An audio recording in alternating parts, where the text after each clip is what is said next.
Darius, we can't hear you.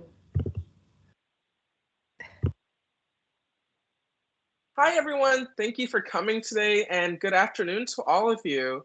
It means a lot to me and the rest of us that you're here participating. I'd like to take this time to introduce Chair Susan Tatayan, and I'll give you a little bit of information about her. Chairwoman Susan Tatayan has been the chair of the Delta Stewardship Council and was appointed by Governor Brown in 2014. She served for this council through 2018 and was then elected to serve as vice chair in 2016 and as a full-time chair effective of January 2019. In her career, spanning more than 35 years in water resources management, she has contributed to California's water resources. Also, I would like to introduce the teams available today that will be helping to facilitate and educate during this meeting today. And they are Little Manila, Fathers and Family of San Joaquin, Third City Coalition, as well as Restore the Delta. And at this time, I will let Nicholas Arosamena from Little Manila introduce himself and his organization. Hi, as stated, my name is Nicholas Arosamena, and I will be introducing the organization Little Manila Rising. So Little Manila Rising was established in the year 2000 when two newly graduated Filipino-American college students returned to Stockton to advocate for the historic preservation of what was left of the Little Manila historic site.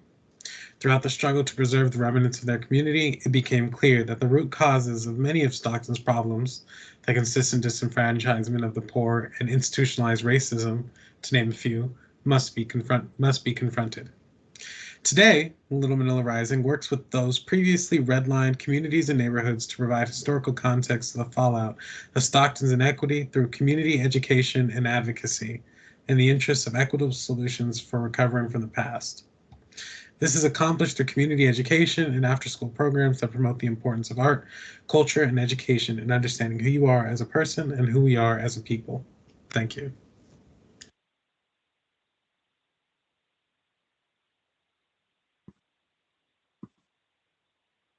Darius, please mute. I'm sorry. Would the representative from Fathers and Families of San Joaquin take this time to introduce themselves and their organization? Yes. Good evening, everyone. My name is Irene Kalimlim, and I will be introducing the work of Fathers and Families of San Joaquin. Fathers and Families of San Joaquin, or FFSJ, was founded in 2003 with a mission to promote the social, cultural, spiritual, economic, and environmental renewal of the most vulnerable families in Stockton and the greater San Joaquin Valley. FFSJ is a progressive solutions-oriented organization working on the front lines of racial justice, community healing, trauma-informed care, community reentry, and education equity, providing social and culturally relevant opportunities that help build a foundation of intergenerational healing and leadership and mentoring community members to work in unity with other organizational partners. And with that, I'll pass it back to move to introduce the next organization. Thank you, Irene, for sharing. I will introduce and give some information about Restore the Delta before I turn it over to Ms. Tatayan to give some remarks for herself. Restore the Delta is a grassroots campaign of residents and organizations, and we're committed to restoring the Sacramento and San Joaquin Delta so that fisheries, communities, and family farming can thrive together again, as well as water quality being protected for all of the named communities. Ultimately, our goal is to connect communities to our area rivers and to empower communities to become the guardians of the estuary through participation in government planning and waterway monitoring. Now, Mr. Tatayan, do you mind saying some words? Hi, thank you, Darius. Thank you for introducing me.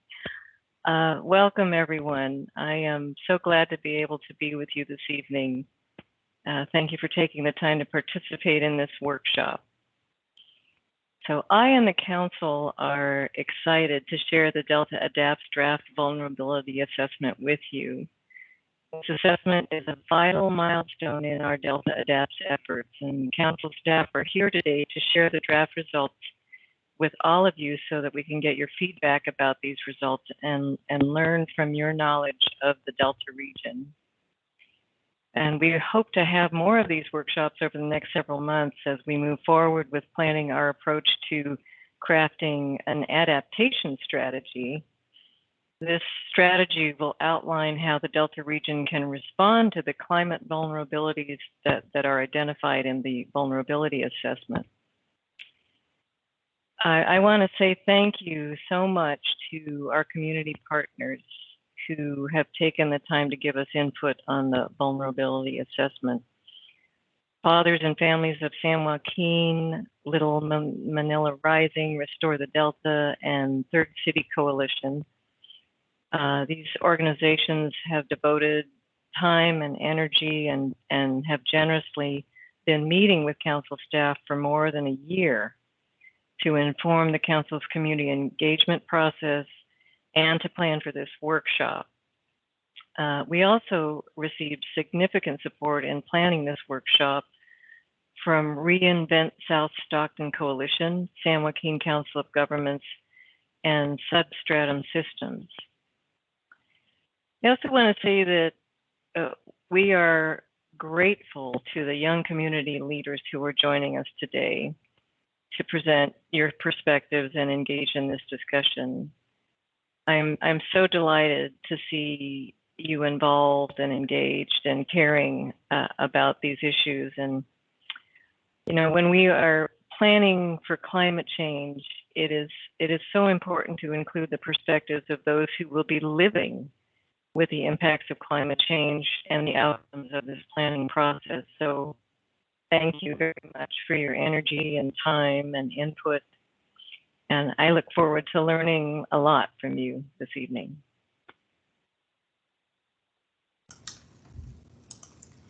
Thank you, Chair Tatayan, Darius, Nick, Irene, and Morikat for the warm welcome. I would just like to reiterate Chair Tatayan's appreciation for our community partners who've put in an incredible amount of time and effort into this event, so thank you. My name is Avery Livingood. I work with the Delta Stewardship Council, and I will be walking us through the program. We're going to start with a 15-minute presentation on the Council's draft vulnerability assessment, just to familiarize you with the report, followed by a 5-minute break for private reflection. All of the participants will be muted during the presentation, but if you have questions or comments during the presentation, please put them in the chat. Questions will be addressed at the end of the workshop during Q&A. After the presentation, we'll move into breakout rooms for 30 minutes, where you'll get to hear presentations from the young community leaders who just introduced themselves. They're going to provide their feedback on the vulnerability assessment. And the presenters in the breakout rooms range in age and experience, from high school students to young adults who have recently completed graduate school. But they all share a common concern for how climate change will affect their communities. The presentations in each breakout room will be on a different climate hazard, and there will be time for group discussion.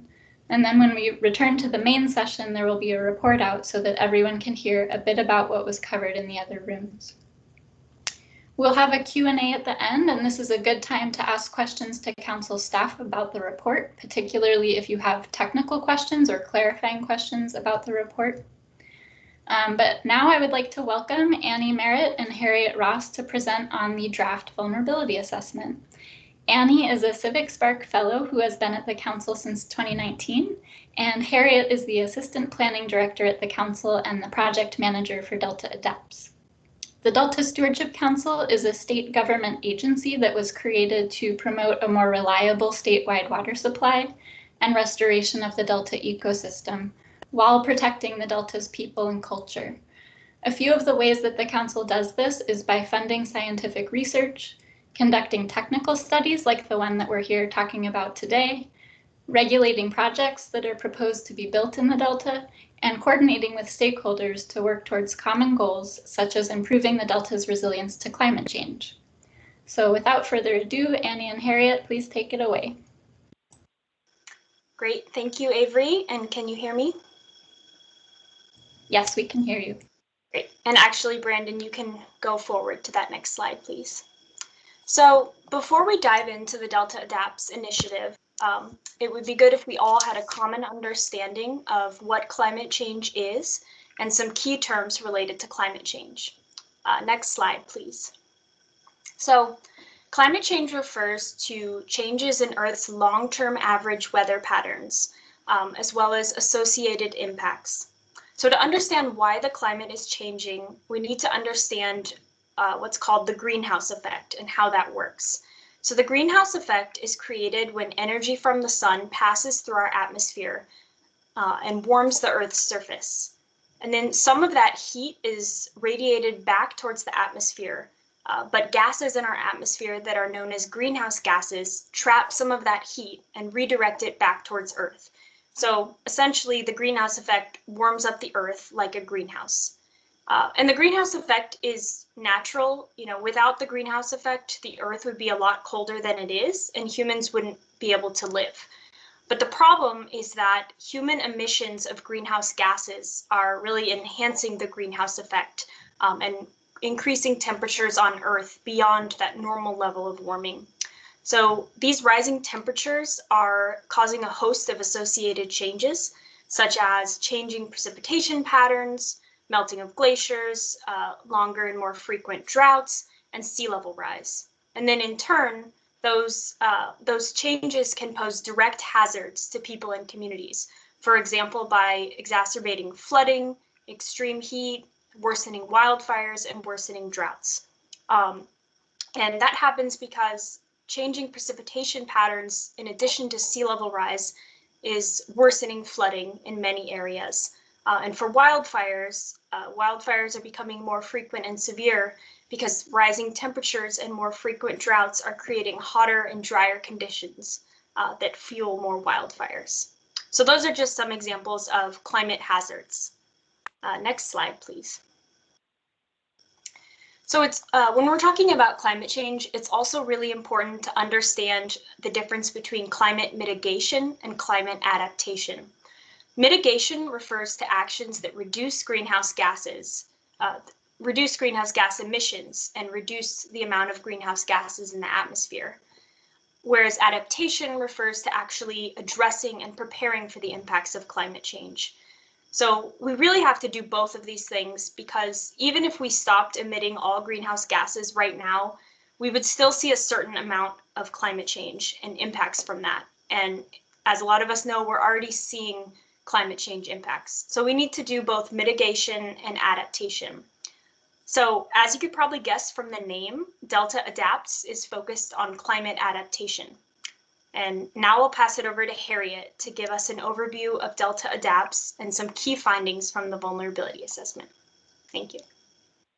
Thank you, Annie. Good evening, everyone. Hopefully you all can hear me okay. So I'm Harriet Ross with the Delta Stewardship Council, and I'm excited to tell you about the Delta Adapts initiative. It is the Council's climate change study. It includes both a vulnerability assessment and an adaptation strategy.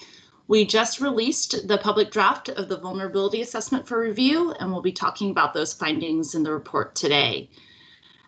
So what is a vulnerability assessment? A vulnerability assessment gives us information on how the future impacts of climate change that Annie talked about, flooding, extreme heat, drought, wildfires, how those impacts affect people, you, me, our homes, schools, fire stations, parks, roadways, just to name a few of the assets. And the adaptation strategy part of Delta Adapts is the plan for how we'll respond to those impacts. And we'll start on that work in the next couple of months. Overall, the goal of Delta Adapts is to build climate resilience in the Delta. So in other words, how can we all anticipate, prepare for, and respond to climate change impacts for the long term in the Delta? Next slide, please. And here, this graphic shows the approach and the process we undertook for Delta Adapts. We've been working on it for about 2 years. We're a little bit over halfway through. We've implemented steps 1 through 4 to prepare the vulnerability assessment. And as I mentioned, next we'll be going on to adaptation. Next slide, please. The vulnerability assessment looks at long-term changes in climate conditions related to changes in temperature, precipitation and hydrologic patterns, and sea level rise. And those long-term changes can cause acute events such as flooding, extreme heat, drought, and wildfire. Next slide, please. And we prepared an extensive flood analysis as part of the vulnerability assessment that considers these long-term changes for our study area, which is the entire legal delta in Sassoon Marsh. And so today we'll be focusing our discussion on the impacts to San Joaquin County. And I just wanted to point out that only a part of San Joaquin County and a part of the city of Stockton, where I know many of you are from or live, is included within our study area. So approximately 50% of the city of Stockton area is within the legal delta, and that's shown in with the orange boundaries. And then about 35% of San Joaquin County area is located within the legal delta, and that's the dotted red line. We couldn't show the entire boundary there, so it's pretty much the area right of the dotted line is within San Joaquin County. So you can see there on the first two maps, 2020 and 2030 are virtually the same. There's a little bit of flooding in the areas that we're expecting. And then you can see in the third frame over in 2050, there's a lot more dark blue areas, and those are the areas that we anticipate to be flooded in the future with changes in the climate. And then by the time you get to the fourth frame, we're looking at the likelihood of flooding in 2085, again in dark blue. Much of San Joaquin County is anticipated to flood by that during a 100-year storm. So you can see that as time moves on, as climate change is expected to get worse, more and more land within the Delta and San Joaquin County are flooded. Next slide, please. And this graphic shows how those impacts get worse in the future from flooding. These numbers are for the entire study area, the entire legal delta. So here you can see that, with more land exposed to flooding in 2050 and 2085, there's also more residents and people exposed to that flooding, and including the amount of residents that live in highly socially vulnerable areas, which is defined as people that are more sensitive to flooding impacts and are less able to respond to a flood event as easily. Also with more flooding, that obviously affects more agricultural land in the Delta, is exposed to flooding as flooding increases, and as well as the economic value of those assets or those resources also increase over time. So today, if there was a 100-year flood, it would expose about assets worth $2.4 billion. But by 2050, with increased flooding, we're looking at close to $11 billion of assets exposed. And then that number is anticipated to double by 2085 to almost $22 billion. So the economic impact of potential flooding is very great. And so now I'm going to just with that background in those flood maps, I'm going to talk a little bit about the key findings. Next slide, please. So based on that 2050 flood map, that was the third map over from the left, there are some specific impacts due to flooding in San Joaquin County specifically. And these results are just for the portion of Southern County, San Joaquin County that is within the legal delta. Again, just a quick reminder. So this is just for that area. Over 60,000 residents would be exposed to flooding, of which about 65% live in highly socially vulnerable areas. Over 15,000 residential properties would be affected, as well as a number of historic sites and critical facilities such as fire stations and schools, and as well as parks and trails. Recreational facilities would also be flooded. And then a number of solid waste sites, known contaminated sites, and hazardous waste facilities will also be exposed to flooding. And this is important because flood exposure of hazardous materials, trash, and other pollutants presents health and safety risks to residents and the natural environment. And so this is just a a sample of the impacts related to flooding that the vulnerability assessment talks about. There are many other assets or resources that we discuss and analyze, like roads and businesses and ecosystem, and the flooding impacts upon those. And the report goes into much more detail. Next slide, please. And here, I just wanted to show you, we just are about to launch an interactive flood tool that will be available to anyone that's interested, hopefully in a couple weeks. And you can basically use this tool to recreate the findings I just shared with you. So what you can see here, when it's available and you can play around with it, you can actually see what the flooding impacts are in your community. So for example, on the top left here, the box, you can essentially select the flood scenario that you want to see. And for the vulnerability assessment reports on the 2050 scenario with 1 foot of sea level rise. And then, and so what this does is then the menu on the top right there shows all of the potential assets. And this screenshot shows recreational facilities shown in green and critical facilities shown in pink, which is the data that I just presented on. And so when you select these assets in this flood scenario, the output, which is the square on the bottom left by county, it shows what the outputs and how many assets are flooded in that particular flood scenario. So when that's available, we'll send the link out and encourage you all to take a look and play around with it. And then the next slide, by 2050, increased temperatures in San Joaquin County will lead to about anticipated 24 extreme heat days per year. And the Delta currently experiences about 4 to 5 extreme heat days per year on average. So that's a big increase. And extreme heat days is considered to be over 100 degrees in San Joaquin County. Higher temperatures also mean more unhealthy air quality, specifically related to ozone. And urban areas also are subject to what we call the urban heat island effect. So urban areas such as cities typically have more concrete and less vegetation than the natural areas.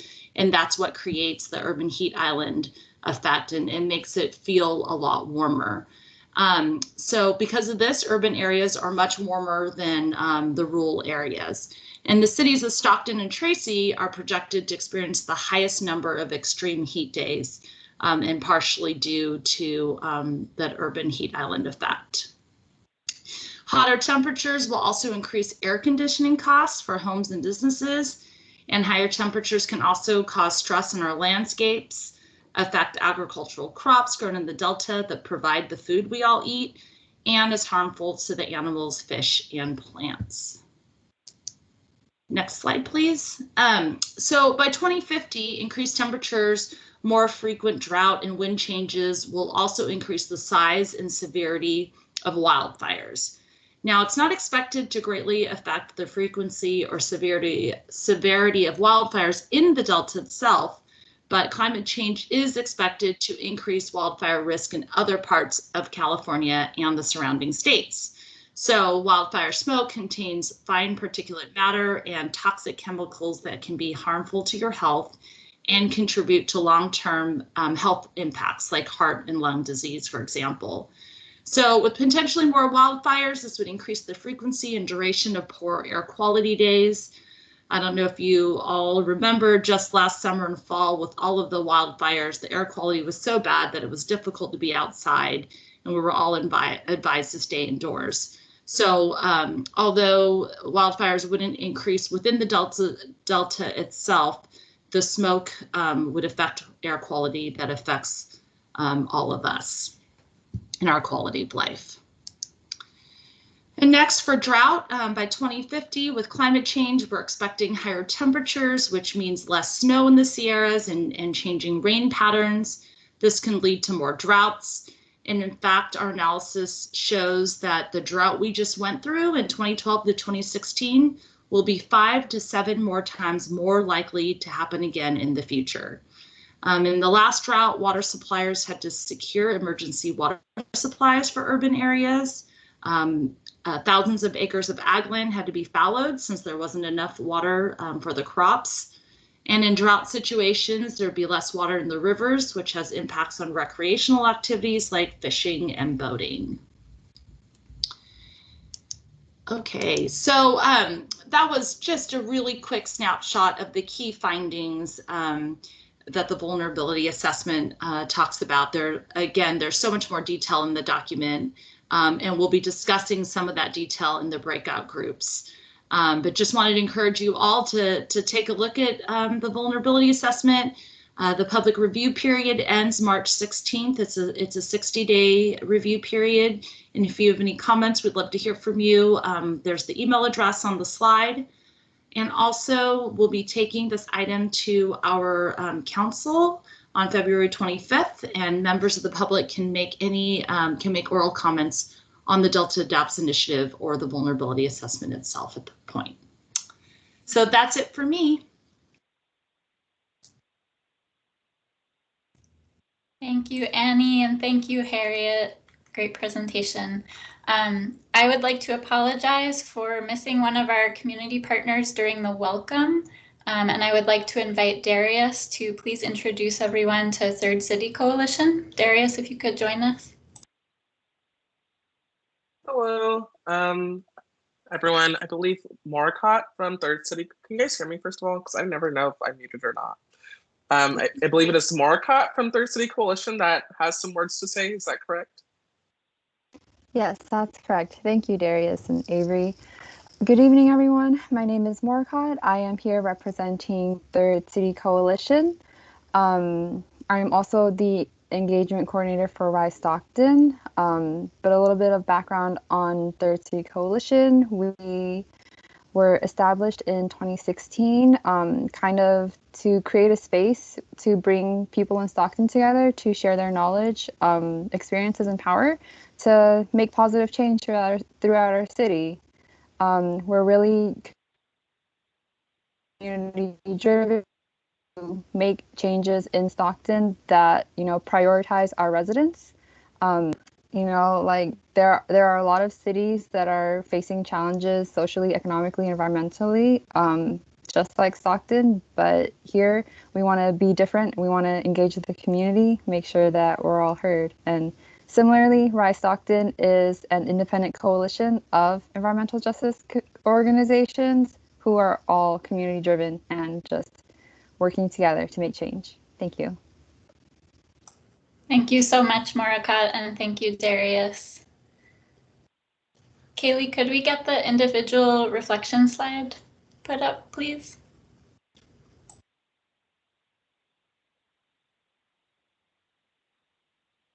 Thank you.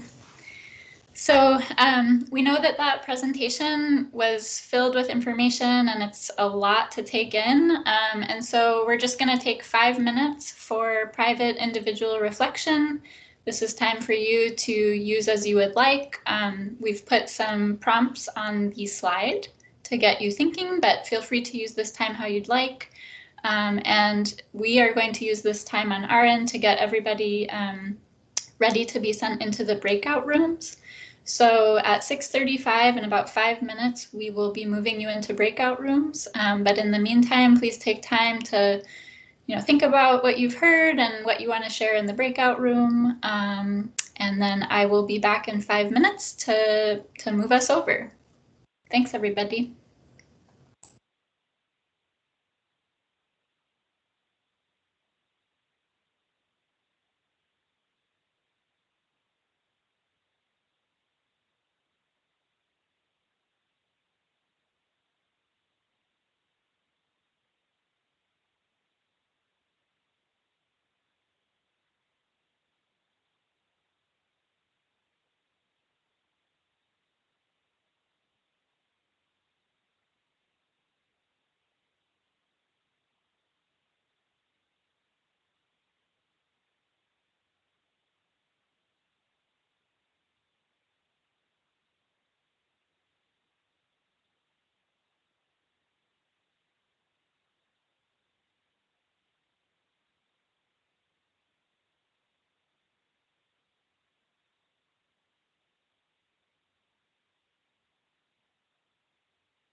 Okay, Kaylee, I think we can go to the next slide.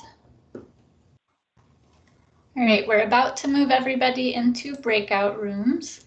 Each room is being led by a different community partner and will focus on a specific climate hazard. In the breakout rooms, you'll have control of your mute and unmute button.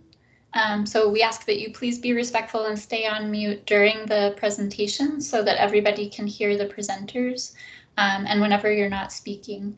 But there will be time for discussion following the presentations.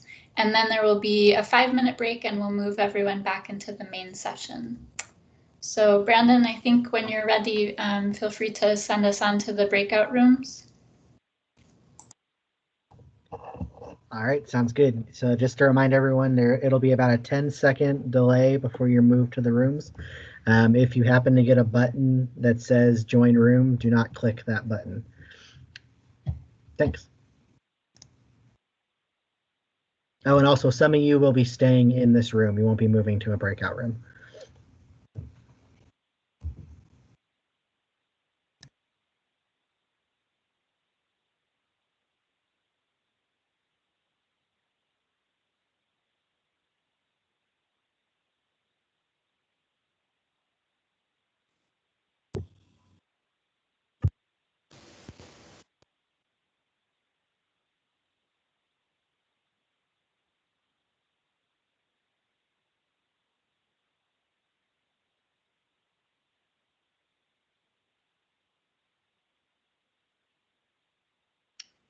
All right. Hello, Yeah. everybody. This is everyone for the drought room. Barbara, it does look like it still won't move you. I'm sorry about that. Sorry, Barbara, you're stuck with us.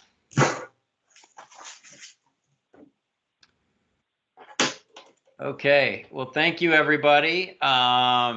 Glad to have you here in the drought room. I'm Andrew Schwartz. I'm with the Delta Stewardship Council, and I was part of the team that developed the Delta Adapts study.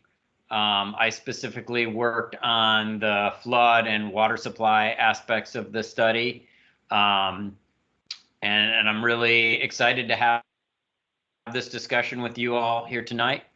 With me from the council is also Chris Kwan, and he'll be taking notes for us today, and kind of trying to track the discussion that we're having and keep notes from that. So our kind of agenda for this breakout session is we're going to have a presentation by several of the youth community leaders that they've put together. And during that presentation, I'm going to post just a few kind of question prompts in the chat. And so we'll keep your microphones muted while they're giving their presentation, but you can use the chat function to start to think about and maybe put some thoughts down about what you're hearing and what you're thinking and reflecting on as we go through the presentation. And then after the presentation is complete, we'll come back and have some time for discussion of some of those thoughts. And then finally, we'll go back into the bigger group and we'll report back about the discussion that we've had. And so we will be looking, or I'll be looking for a volunteer to be our spokesperson and kind of put together some of the comments and discussion that we had. So if that's something you'd like to do, keep that in mind, and I'll be looking for a volunteer at the end. So without further ado, I'm going to turn it over to Morakat from Third City Coalition to introduce our youth community leaders that are going to make the presentation. Thank you. All right. Good evening, everyone. My name is Morakat Uy. My pronouns are she, her, hers. As Andrew mentioned, I am with Third City Coalition. I am the Rise Stockton Engagement Coordinator. Tonight, I will just be supporting Alejandro throughout the presentation. I would like to have Mia introduce herself. Hi, everybody. So my name is Mia White, pronouns she, her, and I'm the Climate Coordination Fellow with Third City. Thank you. And then Steve, if you can introduce yourself. Yeah, hi everyone. My name is Stephen Hunter. I am a Climate Action Fellow, serving as the Climate Resilience Coordinator with Third City Coalition. Thank you. And then Alejandro, if you want to introduce yourself and take it away.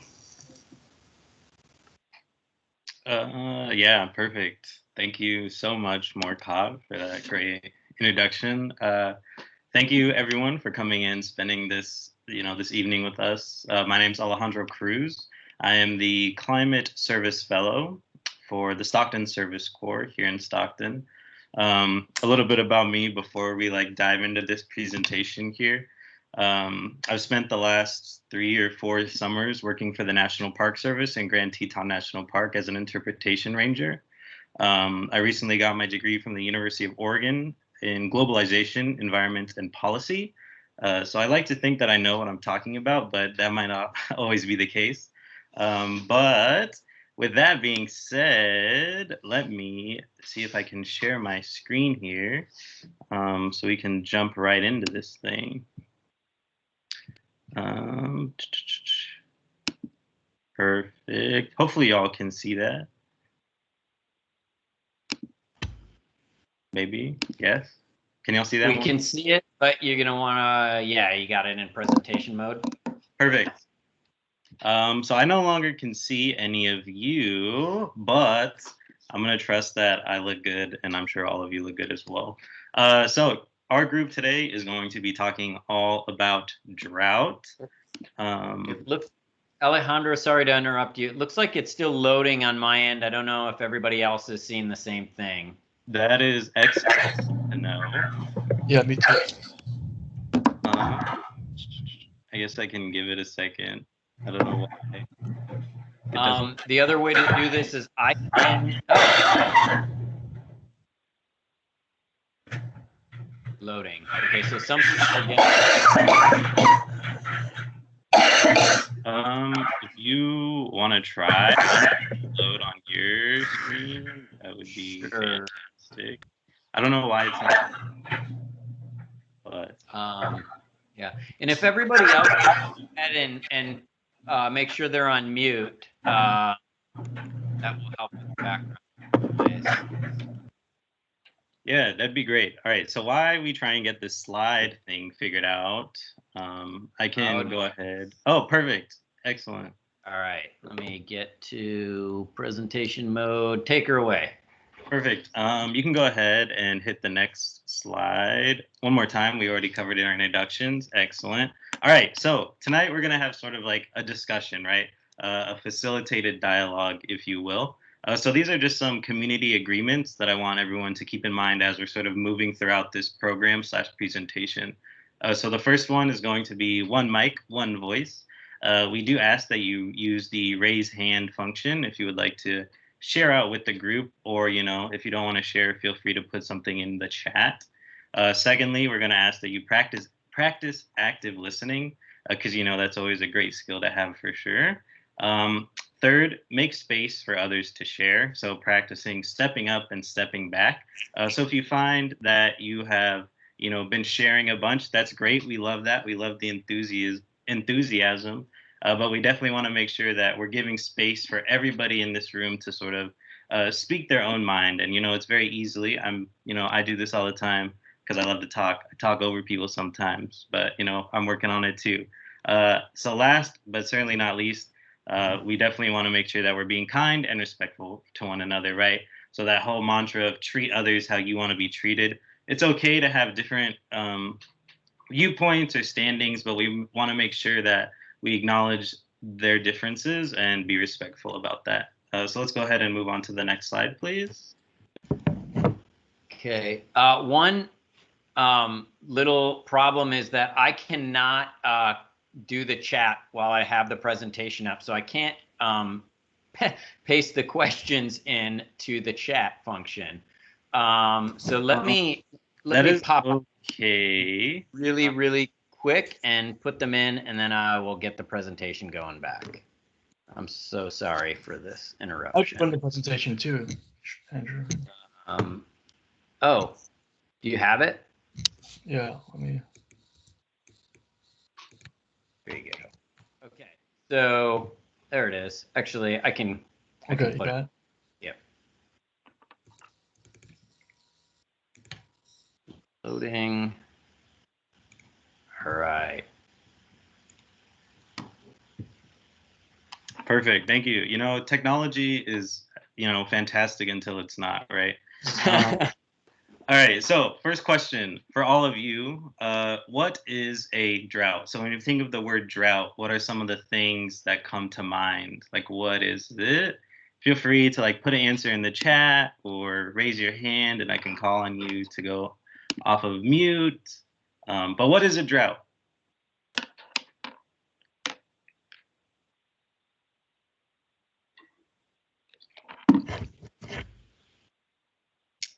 Perfect. Next slide. So a drought, it is an episodic occurrence of prolonged below average rainflow, stream flow, or water supply. So, lack of water, very familiar situation here in California. So what are the main causes of drought? Things like air temperature, precipitation and hydrologic patterns, as well as sea level rise. Then we can look at some of the Delta's drought history. So we have here 2007 to 2009 was the 12th driest drought period. Then we have the big one, 2012 to 2016, which was considered a rare event, the driest and warmest in history, in fact. And then lastly, future implications. So by 2050, drought conditions like in 2012 to 2016 will occur 5 to 7 times more often than they do now, right? And that's definitely not something that we want to see and something that we want to try to adapt to and prevent moving forward. And a lot of people, when they hear 2050, they're like, oh my God, that's so far away. We don't have to worry about that.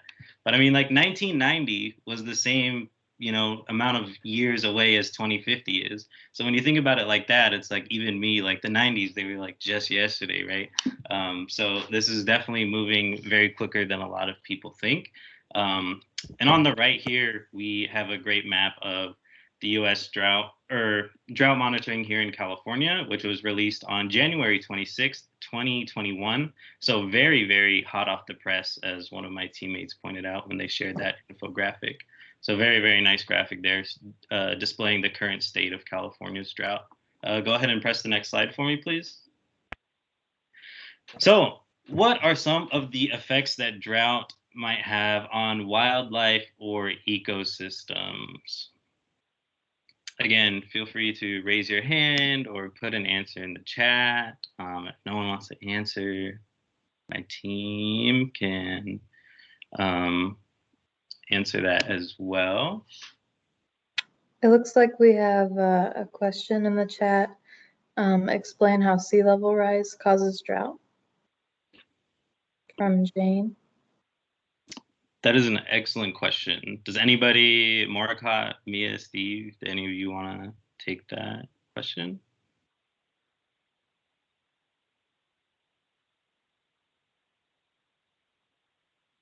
I think we're going to cover it in a couple more slides here. Perfect. Yeah. So next slide, please. So wildlife and ecosystem impacts of drought. So the over-salinization of delta freshwater is a really big one. So water quality may decline during droughts due to low flow conditions and salinity intrusion from the ocean tide. And for those of you who might not be familiar with the term salinization, down here at the bottom right-hand corner where we have our definitions, we can see that salinization is the buildup of salts in soil, eventually to toxic levels for plants, which is definitely not good for the ecosystem as a whole if all of our plants are dying. Then we have the vulnerability of floodplains and the species that occupy them. And again, looking at our definitions, a floodplain is simply a flat area alongside a stream or river that is subject to flooding. And this is a problem because floodplains play a critical role in ecosystems. We can see the different bullets that they provide. So flood risk reduction, filtration of surface water, groundwater recharge, and they support high levels of biodiversity. And they also serve as fish nurseries and contribute to the aquatic food web as a whole. And if we look at this green flow chart down here, we can see the impacts that this will have to our native species. So native species will then be forced to relocate to more favorable climates, which will then disrupt the food web relationships, as well as promote climate resilient invasive species to take over that ecosystem, which is definitely not something that we want to see moving forward. So let's go ahead and press the next slide for me. So what are some of the effects that drought has on agriculture? So we all live in the we are here in the Central Valley, which is a big agricultural hub. And, you know, agriculture is a big part of our way of life, if you will. I know I personally love eating all of the different produce and things like that are available. And I'm from Stockton, so we have, for those of you who might not know, this thing called the Asparagus Festival, which is crazy to people when I tell them that that's a real thing that goes on here. They're just like, wow, why are you out here celebrating asparagus? But that's a story for another day. But we'll see very quickly that all of these different things in the ag industry are drastically affected by drought, right? Because as we mentioned at the beginning of this presentation, drought is defined as a lack of water, right? And when you have very little water, that's a very, very big problem for agriculture. So let's go ahead and press the next slide, please. All right, so some of the agricultural impacts. We have damage to farmlands. Again, sea level rise may increase salinity exposure of crop and rangelands in some regions of the Delta. Then you have increased temperature variability. So temperature-related water stress will decrease yields for a majority of the Delta crops. And then we have a large list of different things that are going to be impacted by this, right? So things like asparagus, carrots, squash, cucumbers. And then the big ones are truck crops. So things like tomatoes, cabbage, strawberries, etc. Which, you know, all of those things are definitely foods that we enjoy and love to eat, or at least I do. So seeing those take a hit would be very, very detrimental for sure. And then again, down at the bottom there, we have the definitions of salinity. Then in this green square in the bottom right-hand corner, we're looking at this report sort of through an equity lens, right? So which communities are going to be impacted the most by drought and the agricultural effects that drought have. So we can see that negative impacts to the agricultural economy would especially impact rural low-income communities, including migrant farm workers. In addition to being at risk for reliance on contaminated groundwater, small water supplies, and this is like blocking my field of view, but that's perfectly fine. They're basically dependent on water, groundwater, and as that dries up, that's not, you know, very good. So drought is going to affect different communities very differently. So we want to make sure we look at this problem through an equity lens, right? Making sure that everyone is at the table when we're making decisions or commenting on policies. That way we can make the most informed decision that's going to benefit the most people, and that we aren't leaving any one group of people out of the conversation. So let's go ahead and move on to the next slide for me. So what are some of the effects of drought on recreation? And on the right-hand side of this slide, I don't know if some of you might recognize this, but this is actually the Port of Stockton, and in downtown Stockton. And all of that green, you know, it's contrary to popular belief. It's not grass, I promise you. It is actually an algal bloom, as well as some invasive plants that are in there as well. And, you know, that's not what that's supposed to look like. So let's go ahead and talk about that if we move on to our next slide here. So boat launches, docks, and marinas are, you know, they're water dependent, right? And they're going to be impacted by increased flooding and severity of the flooding, and also low stream flow conditions. So if there's not that much water in the river, obviously there isn't going to be any recreational opportunities there as well. And then we have this beautiful box here in the middle talking about how drought creates conditions ideal for harmful algal blooms and exotic aquatic plants that will overrun marinas and boat passage. And then those two photos do an excellent job of sort of illustrating that point, right? So we have the one up top of an entire section of the river that's just locked by this invasive plant. And then same thing down there with that marina as well. And then again, in that green blob in the bottom right hand or left hand corner, we are looking at it through an equity lens as well. So we see that it will create disproportionate losses in rural areas of the Delta that are dependent on these water-based activities and marinas as a source of their income and their livelihood, right? So things like lodging, food, and retail will also be affected if their marina operations aren't able to do what they're set out to do. So let's go ahead and move on to the next slide there.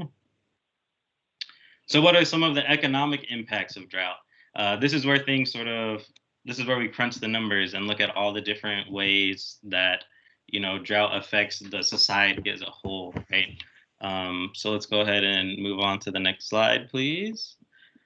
So recreation and tourism in the Delta, that's definitely a big one. It provides roughly 3,000 jobs, about $10 million in wages, $320 million in revenue, and about $175 million in added value to the regional economy.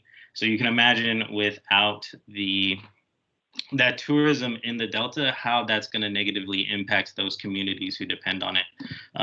When you think of it like 3,000 people losing their jobs, not able to provide for their families and things like that, it starts to become really, really apparent that something needs to happen. Then we have agriculture in the Delta, 23,000 jobs, $2+ billion in value added to the area, and a $4.5 billion economic output. Again, an incredibly large industry that if it were to collapse would have dangerous ripple effects throughout the entire state and even the entire country. So again, definitely trying to mitigate that as best that we can.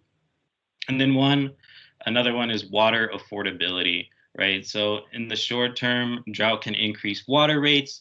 In the long term, utilities may purchase or develop costlier water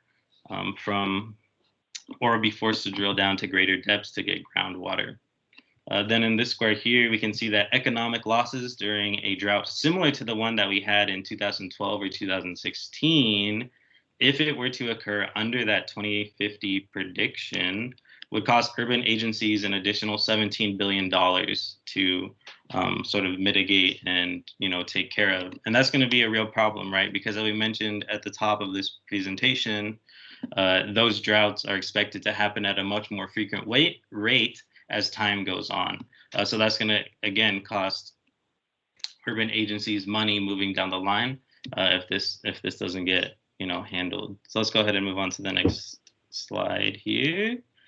And then last, we can talk about sort of some of the public health impacts of drought, right? So drought has a bunch of different public health impacts that will be laid out on the next slide, some of which, honestly, I didn't even think about until I was making this presentation. But it's really crazy to see how drought is sort of interconnected and all these different things around the Delta are interconnected to different communities. So again, first off, we have drinking water. Saltier groundwater makes it more difficult to treat. That's a problem for sure. Then we have decreased flows in waterways, allows for more pollutants to be building because they're not being flushed out or carried out wherever they need to go. Then 8 Delta water systems rely on at least one contaminated groundwater well, including Manteca and Lathrop. So definitely when thinking about all of those communities there, definitely not good.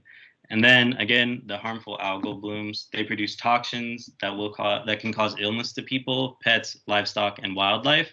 And when those toxins are in the water or whatever, obviously it's not good to be swimming or wading, but you can also even breathe in those droplets that are blown by the wind, which will not do good for your respiratory system. And then again, drinking contaminated water or eating contaminated fish is also a no-go there for sure. So there's all these different effects to think about when talking about drought. And then on the right-hand side of the screen, this is a graphic from the EnviroScreen website, just showing different levels of pollution in different areas. So the very, very dark red portion of the map, kind of on that bottom right-hand corner, is Stockton. And then sort of moving to the west, we see the Delta, but we can kind of see the waterways and the river systems here. And we notice that they are in sort of those darker colored areas, which, you know, aren't good. We want to be in green, and a lot of it is in yellow, orange, or red, which is definitely not good in terms of pollutant levels. So let's go ahead and move on to the next slide. Perfect. Question and answer time. Steve, Moricott, Mia, if you have anything to add that I might have left out or forgotten, that would be great as well. And you can go ahead and stop sharing the screen. I think that's the last one there.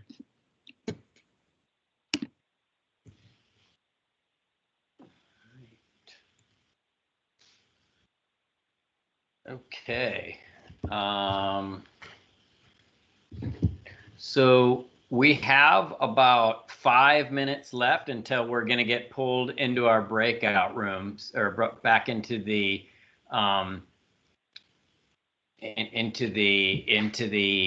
bigger room. So we didn't get I think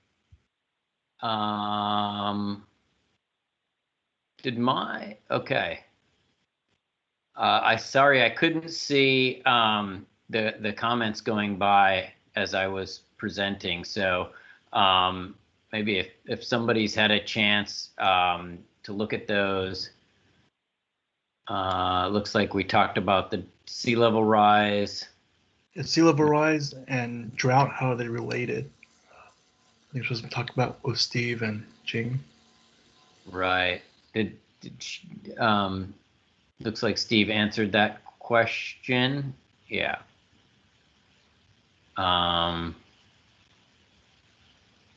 Great. Did anybody want to share anything related to their greatest concerns? I mean, Alejandro had a great presentation, shared a lot of information. There's a lot of kind of scary information in that. Does anything jump out to anybody that they want to talk about real quick?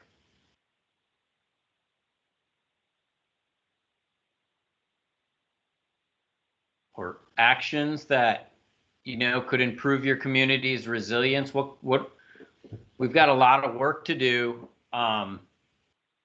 You know, does anybody venture some ideas about, you know, what might be some of the highest priorities to get things started? This looks like we have a hand raised. SF Herringer, you want to unmute yourself? Yes, I just have a question. I was trying to quantify one of your earlier slides where you discussed the fact that with the climate change, we'll have 5 to 7 more times likely to have a drought than our worst, driest year of 12 to 16. Did I get that right? If I did get that right, I'm trying to, what is 5 to 7 times more likely than one? Is that, can you quantify that for me?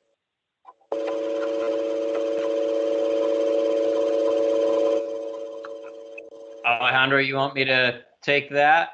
Yeah, that'd be great. Might probably have. So basically, we looked at a bunch of different metrics in terms of, there is no standard metric of drought, right? Of what is a drought, as Alejandro outlined. There's precipitation droughts and stream flow droughts or water supply droughts. So we looked at some water supply metrics, and we looked at the drought of 2012 to 2016. And for some of those metrics, and then we looked for how frequently we might see conditions like that under 2050 climate projections. And we see those conditions 5 to 7 times more frequently. So by the metrics we looked at, that 2012 to 2016 drought was something like a 1 in 500 year drought. So we would expect to see it not very frequently, but that type of condition might be occurring more like on a 100-year or even 70-year recurrence interval under hotter and drier future conditions. Good. Okay. Thank you very much. Sure. Yeah. Hey, Michael George, you want to see your hand up?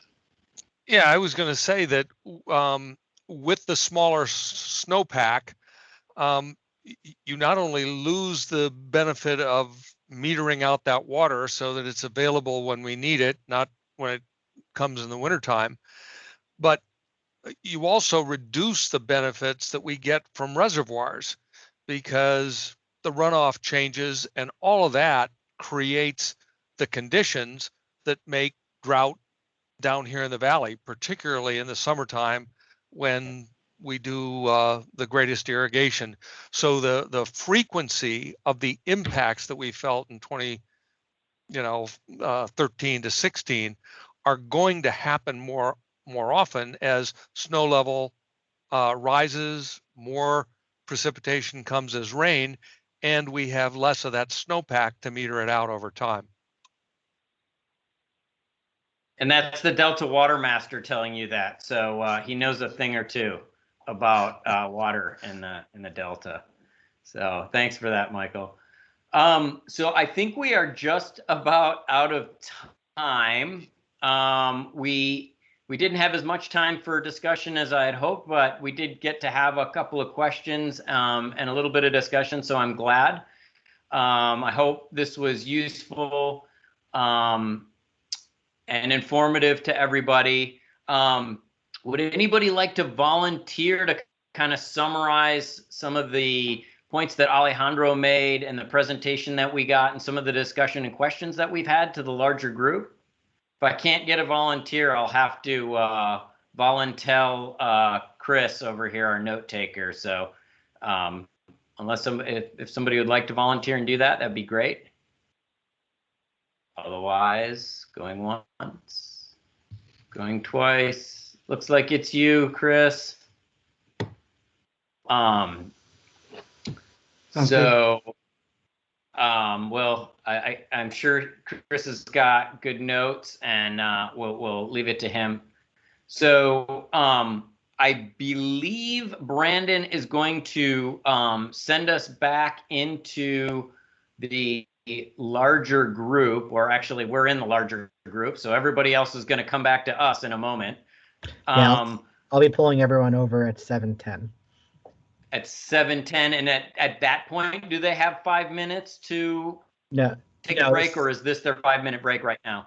This is the 5-minute break right now. Okay, so I'm sorry about that. You have about 3 minutes now at this point to take a break, get a drink of water, stretch your legs, think a little bit, and then everybody else will be joining us right here, so you don't need to do anything. Again, I wanna thank Third City Coalition for being our host here tonight, and also all of our young community leaders, Alejandro especially, for giving a great presentation. A ton of work obviously went into putting that together. It's a huge document. You did a great job of summarizing just a ton of information and bringing in some other information, great visuals, and a really, really good presentation for all of us here. So thank you all, and we will talk to you in a few minutes.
Brandon, is everyone back? They are on their way. Okay, I'll give it another minute. It's a long walk. Do you have the slides ready by any chance, or Yeah, should I just pulled it up. I'll put them up in a second. Okay, thank you. Let's see.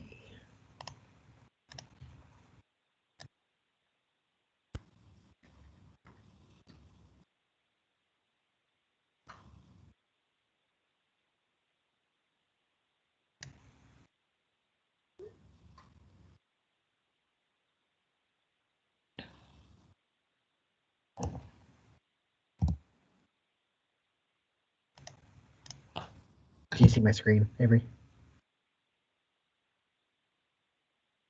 Yes, but it's not maximized. Okay, no, yeah. It for some reason the little thing goes away when I try to unmute myself, so I'll make it full screen now. Okay, thanks, Brandon. All right, everyone. I hope the breakout rooms went well. I wish I could have been in all 5 of them to hear the different presentations, but that's why we're going to do these report outs so that we can at least all hear kind of a brief summary of the takeaways from the 5 different rooms. So we have 10 minutes for this, so each spokesperson will have about 2 minutes. So please just share your top 2 or 3 takeaways, and we'll start with Corey from the first flood group. Thanks, Avery. Yeah, so our group, we talked about the flood study, and the presentation was given by Jay, Darius, and Zani, who kind of summarized some of the key flood risk findings from the analysis and where the risk is coming from, and offered a number of specific recommendations for improving our communication and making our outreach more accessible, as well as some kind of next steps for what we might think about. So those things include talking about some upstream adaptations as well as in delta adaptations, and ways we could make our vulnerability index a little bit more, communicated a little bit better and more comprehensible about what specific communities we're talking about that have trouble adapting. And so those were, I think, kind of some of the key things. We had a little more granular things, but I'll leave those for someone who wants to watch the video of it later. Thanks, Corey. And actually, just to clarify, we're not going to have a recording of the breakout rooms, but we did have council staff in each room taking notes, and I believe we'll be making those notes available for folks who participated in the workshop. All right, let's move on to group 2. Who's our spokesperson for the second flood group? Hi, my name's Kaylee. I'm with the council, and I'll be giving our summary. So we also went over flood impacts, and I'm not going to go over all the details of that because Corey covered that pretty well, but the outcomes that were discussed was that the vulnerability assessment makes clear that in this region, San Joaquin and Stockton in particular will bear a disproportionate amount of the flooding and economic impacts. And both San Joaquin and Stockton are keystones to the region and as a state as a whole, and also are vulnerable to extremes of flooding and drought and all kinds of issues that all need to be addressed with funding.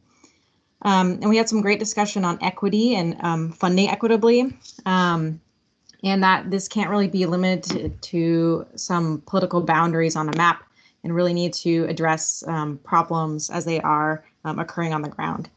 And state investments need to be cohesive and make it easier to be dispersed to local groups which really have the energy and willpower to address these problems, but it's really difficult for them to scrape funding and get support for that way.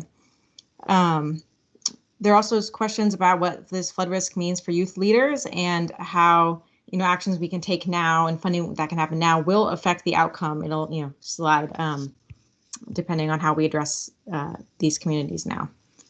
Let me know if I forgot something. I didn't get to read all of the comments written as we went along. Thanks, Kaylee. Sounds like there's a really active chat in your group. That's great. Next, can we have our spokesperson for the drought group? Yes, it's Chris.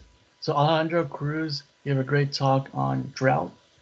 He detailed what is a drought, what effects drought has on the community, including what it affects on wildlife, ecosystems, how it affects agriculture, which is huge, big importance in the Central Valley. He detailed how drought also impacts recreation, talking about harmful algal blooms, and the economic impacts of drought. Much fewer jobs in ag and recreation due to drought, effects on the drinking water in the community. There were a lot of discussion and questions about how does drought relate to sea level rise, and we talked about they are consequences of climate change, affects the fresh water, which makes it more toxic to plant life in the delta. There was some good talks on from Harriet's talk on drought being occurring much more, and Andrew talked about how the occurrence will have 5 to 7 times more likely to happen by 2050, the conditions that we saw in 2012 and 2016. And Michael George, the Delta Water Master from the State Water Board, talked about how drought will also have much lower snowpack, which reduces the benefits of reservoirs. Precipitation will be more in the form of rain than snow, which alters the timing of when we need water for humans in the summertime, for farming, for drinking, for the heat wave, and everything is more altered due to drought. I think that's mostly, and there's a lot of people saying it's a little scary, great information, but we have to recycle more water, practice more farming techniques for carbon sequestration. So a lot of good solutions, things that we could do to cope with drought. Thanks, Chris. Anybody else? Anything I missed? Let me know, please. Thanks.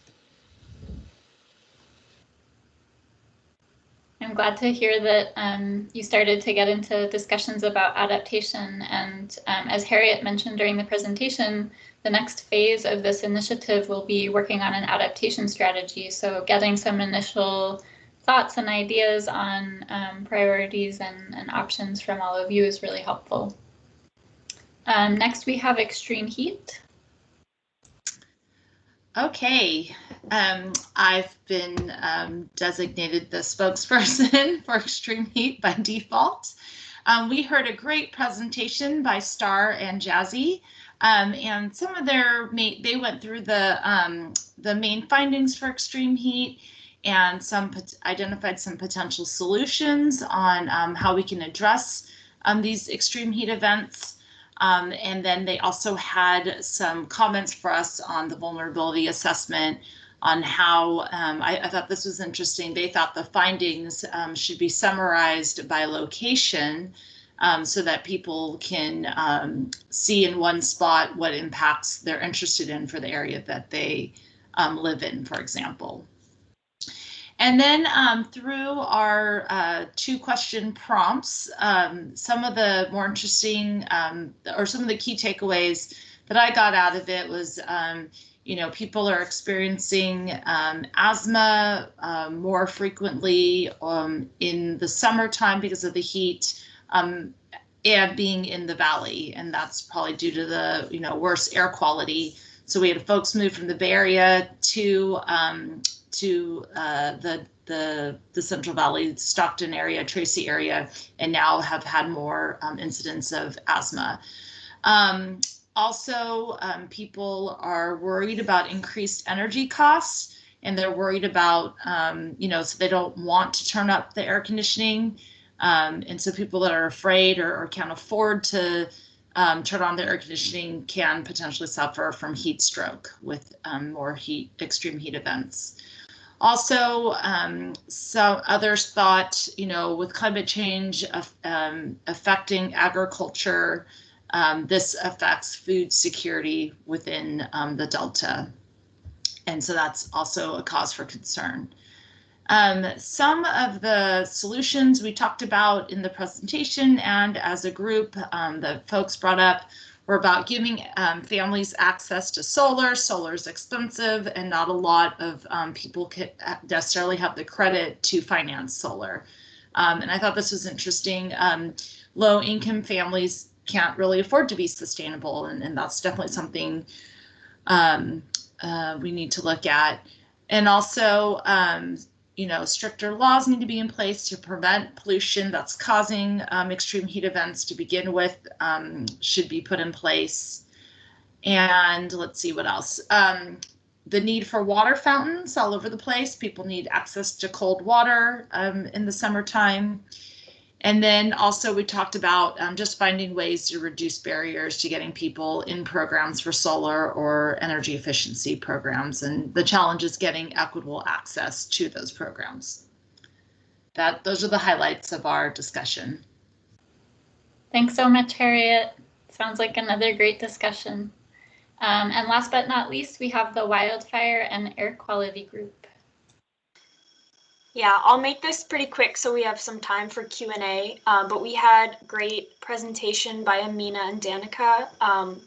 So a main point of their presentation was just the big differences between South and East Stockton versus North Stockton.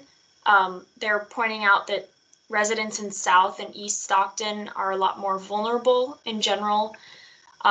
They have higher rates of asthma, and they're just noting that the VA should really recognize the differences in South and East Stockton versus North Stockton, and just recognize that South Stockton has higher vulnerability.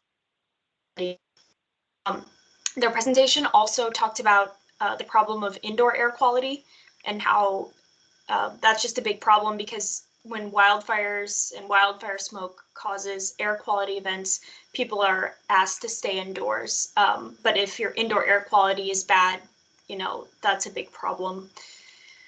And then they also noted that certain vulnerable populations might not have been captured in the VA, including farm workers and students.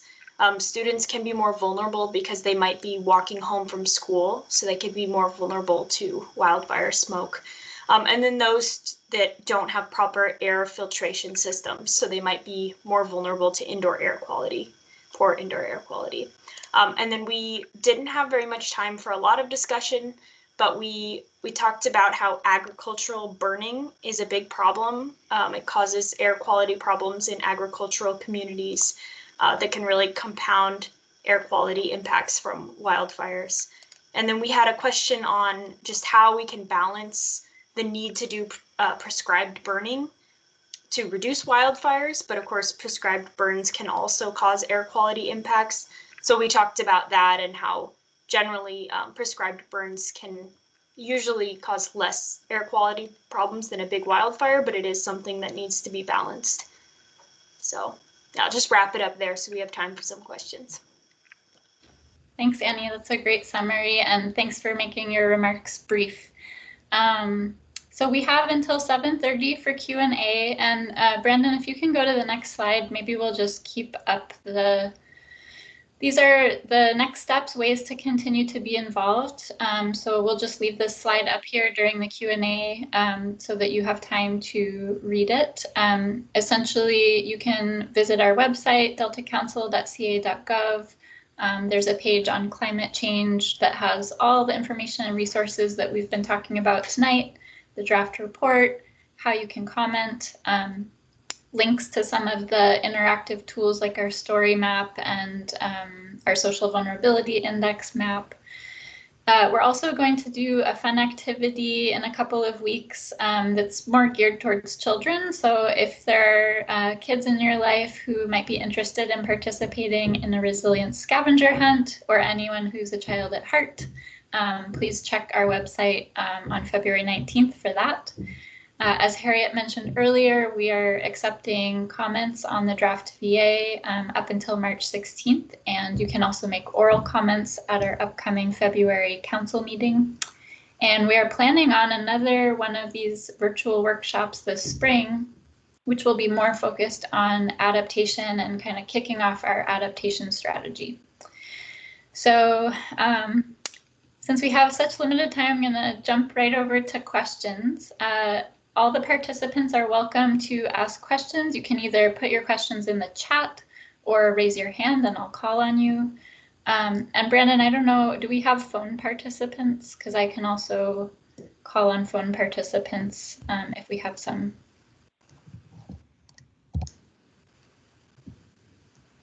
Sorry, it won't let me mute without closing it. Sorry. It's okay. Yes, there are a couple. If they want to unmute themselves, they can press *6 on their phone.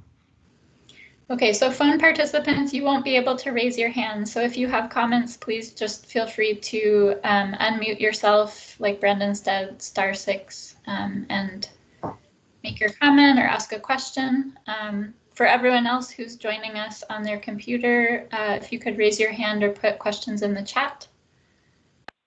And I'll start us off with a question that came from one of the breakout rooms.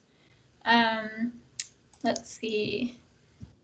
What are the disparate impacts that were identified? For example, does the report look at different impacts on renters and homeowners? And I'm going to hand this one to Harriet. And Harriet, if you'd like another team member to answer, feel free to pass it on.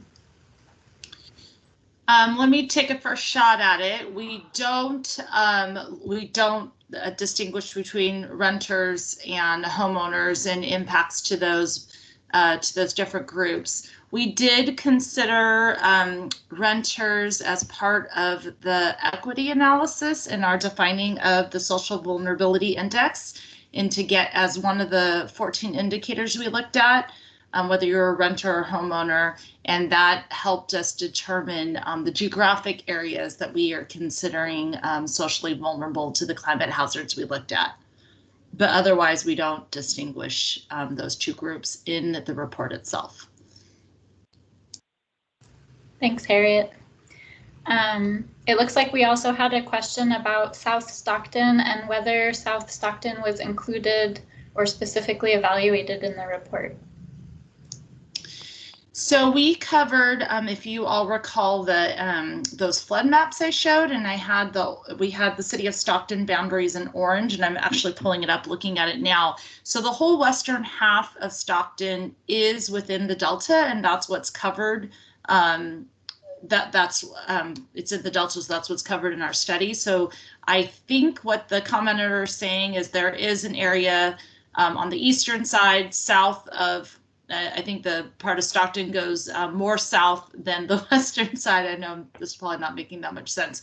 The point is the part that is not within the Delta is not covered in our study area, if that helps. So I think it's about 50% of the city is within our study area, within the legal Delta boundary, and that part is in our report, covered in our report. Thanks, Harriet. And I apologize, Matt, I missed your hand. Did you want to respond to the question about renters and homeowners, or do you have? just that in every American city for the last 50 years, there's a pattern, you can count on it everywhere. Landlords by and large cut down trees, and homeowners do a better job of maintaining trees. We're able to map cities based on household income, and the maps are identical. They also match the racist maps from the 40s and 30s, but that's a whole other story. But for this climate-related impacts, cities like Stockton are implementing, repertory work. We're doing climate resilience work, and we're planting new baby trees. So when we talk about heat island effect, they're going to suffer more. They're younger, they have less resilience, and we're planting those in low-income communities that were denuded and deforested by economic practices that are tried and true. So heat island effect will kill more trees in low-income neighborhoods that have less stable home ownership rates than they will in more established neighborhoods. So it'll exacerbate heat island as well as all the respiratory effects that a good, healthy forest helps mitigate. And there's plenty of evidence on that if anybody wants to chop it up. Thanks, Matt. I think you have some supporting comments in the chat, including a link from Nate about the history of redlining and how Many of those areas are still the same areas we see today that are environmental justice communities. Any other questions? Any questions from the phone? Feel free to dial *6 and unmute yourself. Otherwise, we will wrap it up because we're at time. Avery, I did see one comment from Jane Wagner in the chat that says, when you consider wildfire impacts, I'm sure you'll be discussing water quality as well as air quality impacts. And I can just say, we did not look at water quality because of really the complexity of how wildfires change the land surface. And we do recognize that while burn areas often do have water quality impacts on adjacent river systems, it's just in a regional level study and specific to the Delta, we didn't have the scope or the bandwidth to go up into all of the watershed areas and evaluate that. It's a fairly complex analysis. So I'm sorry that we probably won't have a lot of water quality information as a secondary impact from wildfires. Thanks, Andrew. I missed that one in the chat. Thanks for calling that out and providing an answer. Hi, this is Daniel Zingali. I'm another member of the Delta Stewardship Council. I just wanted to add my thanks to the community groups for your engagement tonight, and especially all the work that led up to this. It's a very important aspect of what we on the council need to keep in mind, so thank you. Thanks for joining us.